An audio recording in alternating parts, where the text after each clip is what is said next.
বারাসাতে একটি ঘটনা ঘটেছিল, যদিও ঘটনাটা খুব ছোট, কিন্তু যা পরিধি দেখে আমরা বলছি, ভোরবেলা থেকে মানুষকে একটা ভয় দেখিয়ে দেওয়া হয়েছে কোনো 2-3টে টিভি চ্যানেলে।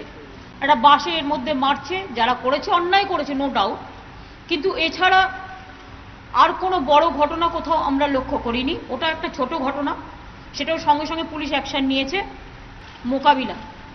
আমরা কিন্তু সিপিএম এর মতো রাজনৈতিক দল নই যে ফোর্সফুলি কিছু করব, এটা আমাদের নীতি নয়।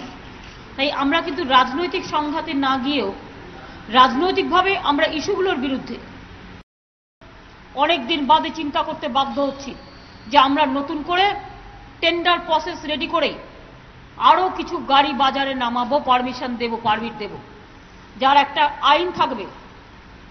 ডিসরাপশন করা যাবে না, কথায় কথায় বন্ধ করে জনগণের বাধা সৃষ্টি করা যাবে না। জনগণের বাধা সৃষ্টি করলে ক্যান্সেল হয়ে যাবে লাইসেন্স।